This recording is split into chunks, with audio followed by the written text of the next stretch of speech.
suliranin sa edukasyon, kalusugan at maging sa kanilang kultura. Ito nagtulak sa grupo ng mga youth leaders mula sa Lubao sa Pampanga para itatag ang Sulining Lubao.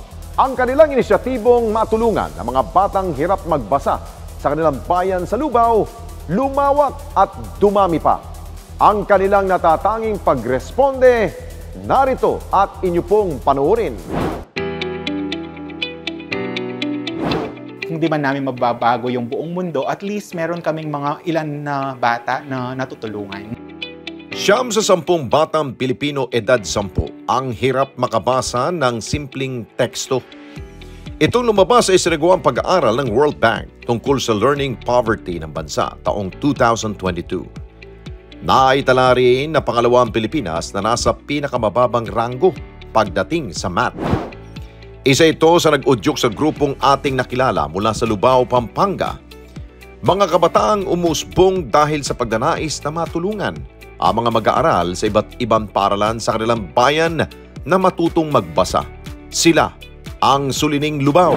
Ang ibig sabihin po ng suli, parang plant shoots. So ito yung mga parang patubo pa lang na part ng halaman. Plant symbolizes life, symbolizes hope, ganyan.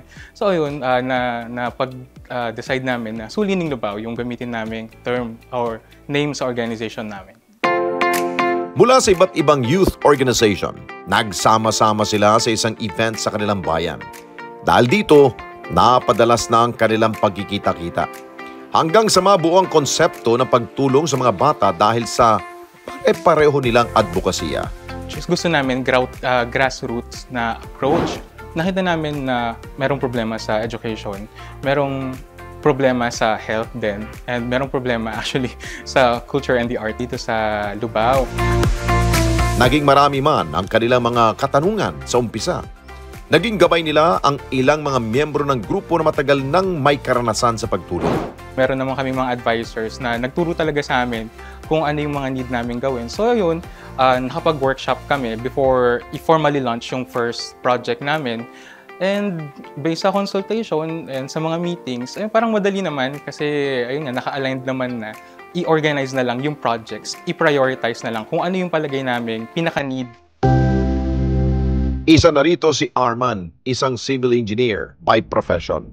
At ang kaalaman niya sa paggawa ng mga istruktura, ginawa niyang daan para gumawa ng mga pamamaraan at plano para sa mga kabataang nais nilang turuan. Dahil parang like-minded people kami, we thought of why not build something na makakatulong sa community. Very blessed po ako na yung work ko is from 6 a.m. to 3 p.m.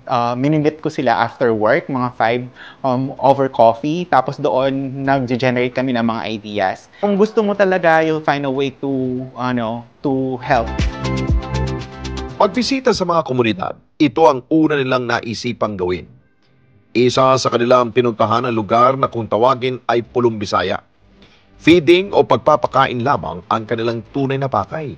Ngunit na makita nila ang kalagayan ng mga tao rito, nabuo ang panibagong ideya. Kaya agad nilang sinimulan ang Project Aslag. Masasabi natin na mahirap talaga yung community, and ang layo niya kasi sa mga schools. So hindi lahat sa kanila may privilege na magpunta sa school. Na pwede palang magturo doon. Kami ng 12 days ng rigorous na tutorial sa kanila with consultation kay Teacher Penny ng Community of Learners Foundation. So ang ginawa namin, everyday talaga, nagpupunta kami doon except lang sa Sunday. And then sa project na yun, meron din kami mga nagawang lesson plans. And then, before kasi making the lesson plans, nagka-evaluation kami and profiling sa mga bata. Sa 12 araw, tinuklas ng kanilang grupo ang kakayahan ng bawat bata at saka inaayos ang modelo o plano na dapat gawin para masigurong matuto sila. Hindi rin nila nakakalimutang pakainin ang mga ito sa oras ng kanilang mga mini-classes. Kailangan kuhanin talaga kung ano yung personally nakaka-connecta doon sa bata. And then, sila sa iba't ibang categories, yung mga poor pa sa reading, intermediate, and medyo advanced. And then after that, hindi lang kasi namin sila tinuturuan, pinapakain din namin sila. Since alam naman natin na yung kalagayan ng community. And kung gusto mong magturo, paano mo tuturuan yung batang gutom? di ba? So kahit naman siguro tayo na sabihin na natin na nakakain naman ng 3 times a day, kapag gutom ka, ang hirap mag-aral, ang hirap mag-review, di ba? Then after ng 12 days, nagkaroon din kami ng post-evaluation sa kanila, and madami sa kanila yung talagang nag-improve. Madagdagan ang kumpiyansa sa sarili at makapagbahagi ng opinyon. Ito ang nakita nilang bunga ng mga pagsisikap ng kanilang ginagawa.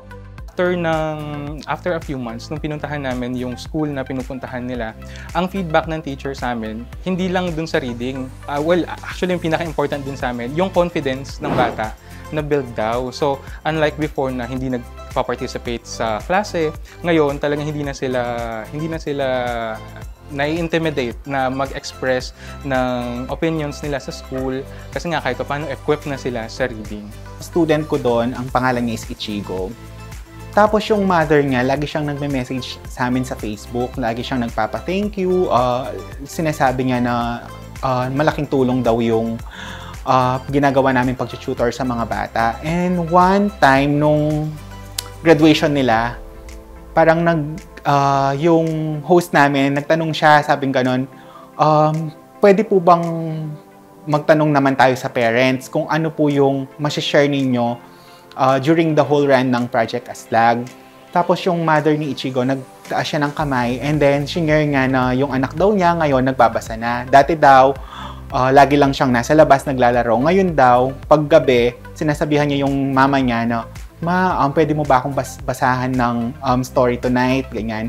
So, tas nakita daw niya na nagkaroon ng magandang impact yung pag-tutor namin kay Ichigo. So, ayun, parang sobrang na-happy ako. Parang sabi ko, kung di man namin mababago yung buong mundo, at least meron kaming mga ilan na bata na natutulungan. Aminado ang kanilang grupo na hindi maging posible ang Project Aslag kung hindi sa tulong ng kanilang mga mentors. Dahil tulad ng batang kanilang mga tinuturuan, maging sila ay kailangan din na mag-aral at matuto. Meron ng mga lesson plan. So, ang problem naman natin dito, yung mga volunteers natin, hindi naman sila teachers. Di ba? Parang paano ba natin malalaman kung natuturo nila ng maayos? So, nagkaroon din kami ng mga tutorial sa mag-tutor ng mga teachers. So, kailangan i-prepare din kasi sila. Realization is more on improvements na kahit na may nakita kaming jump sa reading competency ng mga bata, ang realization is parang kulang yata yung 12 days. Parang kung gusto talaga nating tumulong and gusto talaga natin makakita ng concrete na improvement sa mga bata, kulang yon. Kulang talaga ang 12 days. Maliban sa edukasyon, isa rin sa tinututukan nila ang kalusugan. Dahil isa ito sa nakita nilang problema ng bawat komunidad na kanilang napupuntahan. Actually, yung sa health namin, katuwang din siya nung sa Aslag. Kasi yung mga beneficiaries namin dun sa naunang round nga ng Aslag, yung sa Pulong Bisaya, after a few months, pinuntahan namin yung mga bata. Tapos, pinadental namin sila. May nakikita kami beneficiary, previous beneficiary, na pwede namin tulungan sa health or actually other project or other aspects ng organization. Babalikan namin sila. Pagpapahalaga sa kultura at kung paano ito mapanatiling buhay sa ating lipunan. Ang Sulining Lubao, tinutukan din ang aspetong ito sa kanilang bayan. Aminado silang kailangan pampagtuunan ng pansin ang pagpapayabong sa pagkakinanlan ng kanilang bayan. Katuwang nila ang kilalang museo sa Lubao, ang museo ni Jose B. Lingad. Nagkaroon kasi kami ng common grounds, no? Kita-kita kami dito kasi nakita namin na yung museo, maaari siya maging espasyo, hindi lamang para sa historical and cultural na mga gawain. Pwede din siya maging espasyo para sa mga engagement na pwede nilang i-offer sa public. Bibihira ka nalang makakita ng mga estudyante pa sila, no, nakilala ko sila, na nagmamahal at nagbibigay ng prioridad sa kasaysayan. Kasi bibihira na lamang yung mga taong nagkakaroon ng interes sa mga ganong klase ng asignatura. Gumagawa kami ng mga programa na angkop para sa mga taga-Lubao. Nakita ko itong Sulining Lubao bilang isang potential na partner at ngayon nga, isa na akong miyembro ng organisasyon na to. Kasi nakakatuwa na mas malaki yung engagement na nararating ng museo. Nagsagawa sila ng isang painting contest kung saan nagkaroon ng pagkakataon ang mga Lubawenyo na ipakita ang kanilang talento at yung pagpapalaga sa kanilang kultura. Ang suliraning Lubao ng Project Alaya, continuing the excellency of the Lubao artist, the Kapampangan artisan in this province. Hindi kasi sila yung sinasabi natin kilala na pagdating sa art industry. Mga nagsisimula pa lang to, mga bagong patubong mga artist dito sa Pampanga. Kaya nung nagtipon-tipon sila dito at nakita nila yung mga maestro ng iba't ibang medium ng art dito sa Pampanga, sa buong Pilipinas technically, nakikita ko yung pag-asa sa mata nila na, dito pala sa museo, dito pala sa suliraning Lubao, meron pala kami chance na makiter or ma-showcase yung aming mga galing, yung aming vision pagdating sa art. At napakaganda na makita yung window of opportunity na yun para pakita din sa mga tao na ang museo, hindi lang to basta naglalaman ng mga lumang antique na mga kagamitan, hindi lang to tungkol sa mga taong namatay, tungkol sa kasaysayan. Espasyo din to para magtipon-tipon tayo, hindi lang tungkol sa arts, hindi lang tungkol sa culture. Espasyo din to, local space to para sa mga tao na gustong gamitin ng museo, no, as their venue for everything that they needed to do for the sake of their society, for the sake of community. Ang bawat miyembro ng Sining Lubao tulad ng iba nating mga e-responders, mga voluntaryo at walang perang nakukuha sa kanilang mga pagtulong. Bagkus nagsusumikap sila na magkaroon ng budget para matulungan ang iba. All ng funds namin, galing sila sa private donations.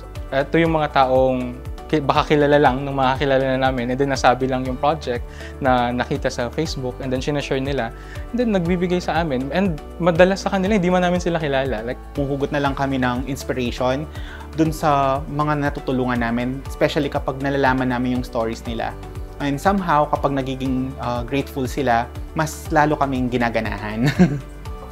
Yung physical na pagod, yung mental na pagod, na-experience talaga namin siya. May tinatawag nga na parang volunteer fatigue. Pag na-realize mo na nakakatulong ka and all, yung pagod na yon, parang wala lang siya, lilipas lang siya. Parang just take a rest ng isang araw.